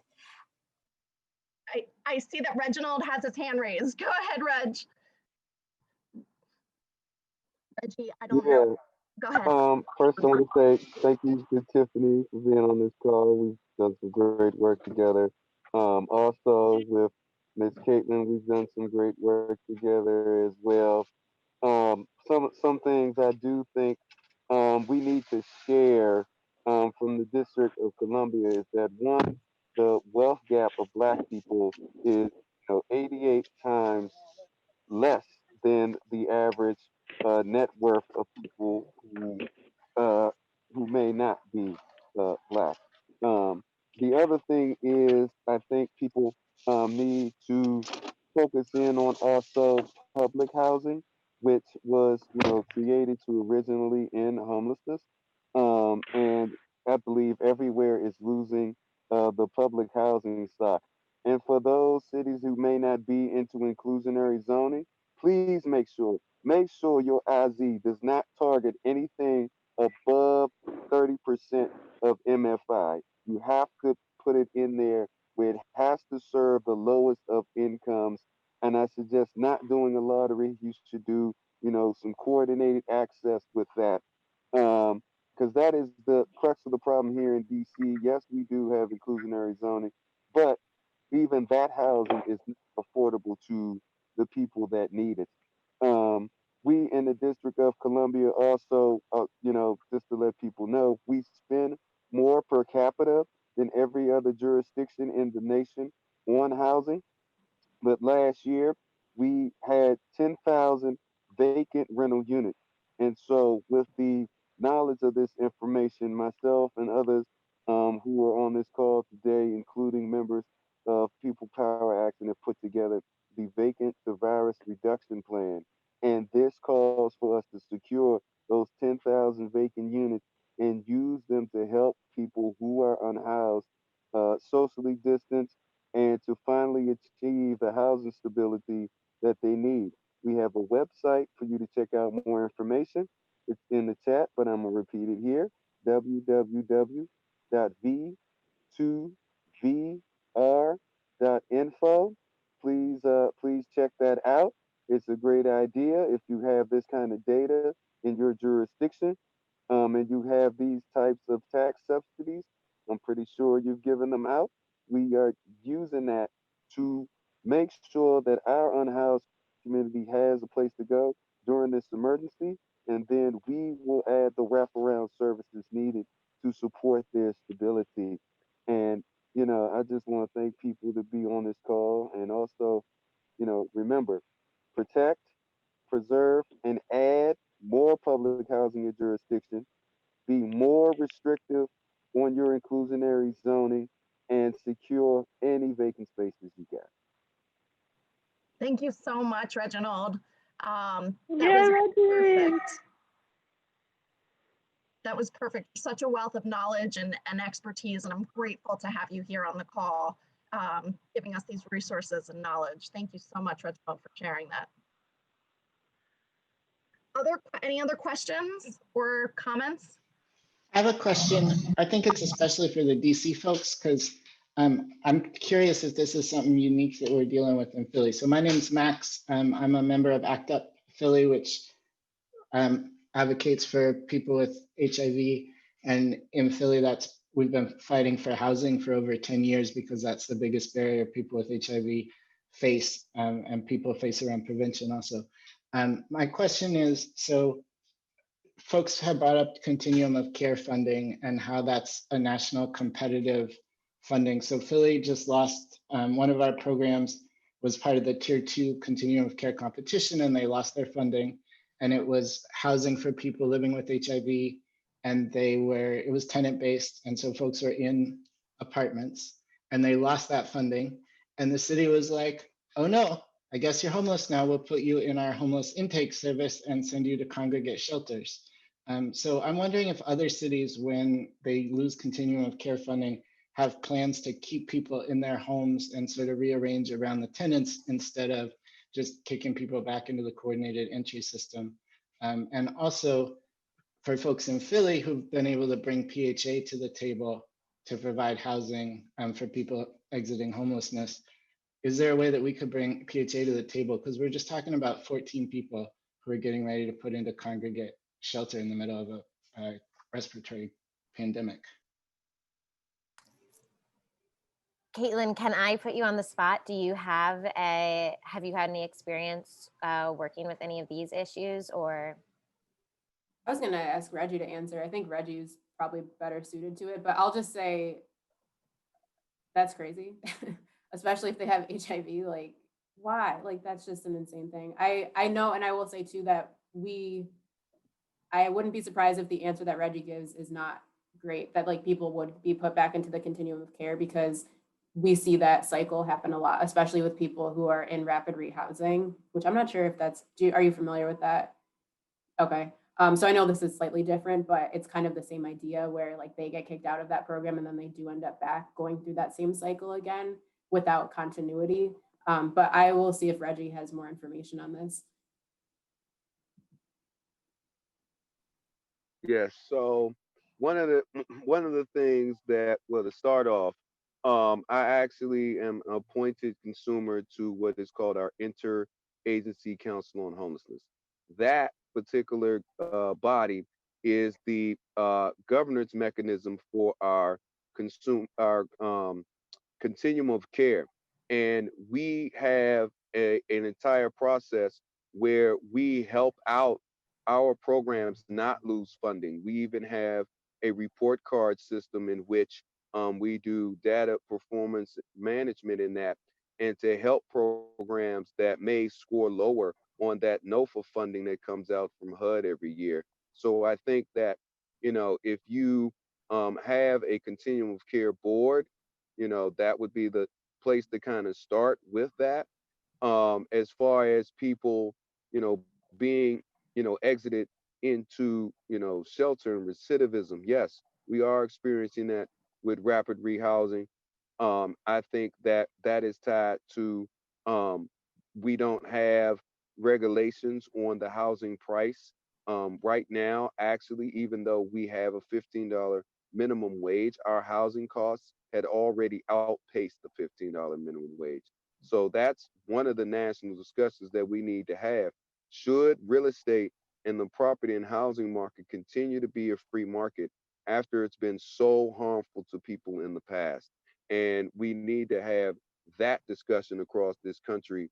You know, should there be a national call for that industry to be regulated? Should there be very clear rules about how people get into housing, about what background checks they can conduct, about what prices, what they can set? Because I think that will get at all of our recidivism issues. If you don't have a board to govern your homeless services, pressure your city council to at least create one. It's not great, it's not perfect, but it is a method that people who have lived experience can engage and can be able to produce solutions, and also hold some of these directors and frontline staff accountable to the policies that you can recommend and guide them on.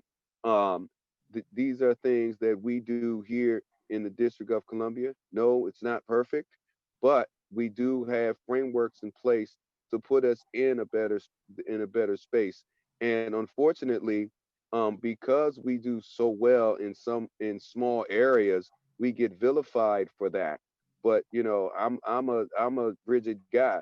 One of the things that I think needs to happen across this country before we get into the housing is a right conversation is that we need to be very clear that the nation's capital is a leader in caring about its residents who are facing housing emergencies, because we have it in law how we're going to provide shelter. We have it in law what is our governance and continuum of care apparatus. It lays out who are the players in that.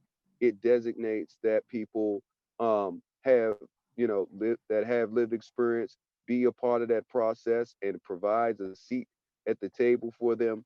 Um, those things, that essential framework in law is what we need to start with. And then we need to have a national conversation about how housing is a human right should be a national law. And we should really have that discussion about how it's being provided.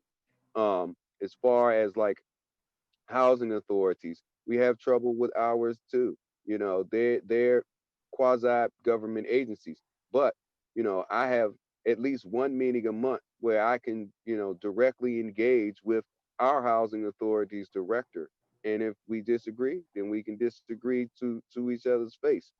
But we have to create spaces where we designate a cross-cutting city response to that, and you should put it in law so that you can hold those people who are appointed for those jobs, and whatever it's governance structure, whether you have a mayor, governor, city council, however that looks, you should have that in law so you can hold those people accountable to what services they're supposed to provide, and not let them get away with it. And I think that's where you can start with issues with the housing story. No, they won't be perfect starting off. You may be 5, 10 years into it, it won't be perfect, but it's a start. And if you provide that level of a framework and seat at the table, you will get those players at the table, because we have it here in DC.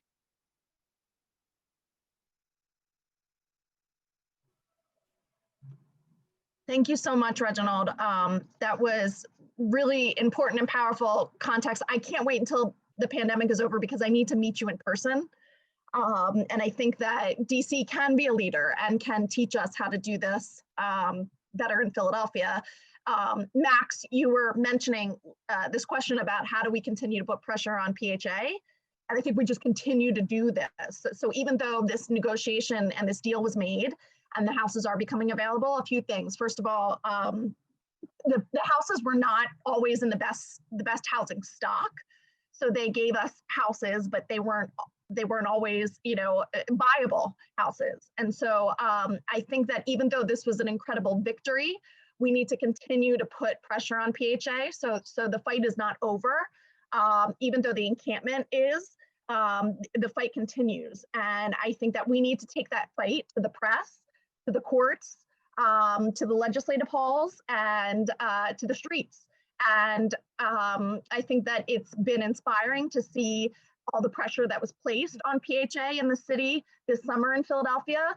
I just would hope that it doesn't end and that we continue this momentum and continue to hold PHA accountable. And I think that this is the start. It's not the finish. This victory in Philadelphia was the start. And I think that it is exciting to see what we can do. And it gives us motivation and inspiration to keep going and to keep holding these people accountable and fighting. And luckily we have Nikil Saval, who will be in office also fighting for this, and Jamie Gauthier and Kendra Brooks and City Council in Philadelphia and Kellen Gim and others. Please do email me, Max, because we can talk about it more. But I think that, yeah, we're going to continue to give this fight. We did this fight in Philadelphia to get this victory of houses. We threw the kitchen sink at it, right? Like we did, it was a full-on assault. And we did go to the courts, go to the press, streets, and every single possible, and there were tons of people who are responsible for this victory.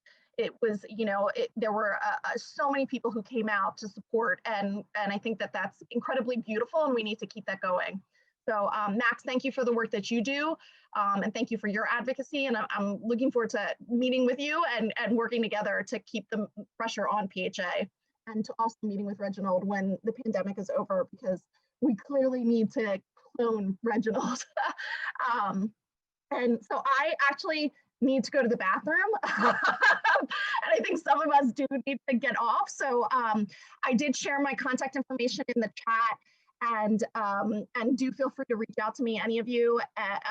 And Julie and I will keep posted on future events like this, but I do think we'll do this ongoing. I think this was an incredible success. So thank you all for your questions and for being here and for speaking your truths, and for being part of this fight. So Julia, thank you for organizing this with me. You're amazing. I put my information in the chat, and we welcome all feedback and suggestions for further discussions and topics you'd like to see and how you felt this discussion went. So thank you all for joining, and thank you to the professor for continuing to teach by your lived example and also your work. So thank you. And thank you to Reggie and Caitlin, incredible speakers representing DC, and Tiffany and all my DC friends who have joined on the call. And Tristia too, who is my constant inspiration. You're amazing. So thank you for joining us, Tristia. Where are you, by the way? Are you in California? I am. I'm in California. Okay, and so it's earlier there. Yeah, Okay, exactly. good. There's still some day left. Okay, good. Well, I'll let you enjoy the rest of your day. Thank you, everybody, for being here, and I'm excited to connect with you soon. Thank you. Thank you very much. Thanks. Thank you.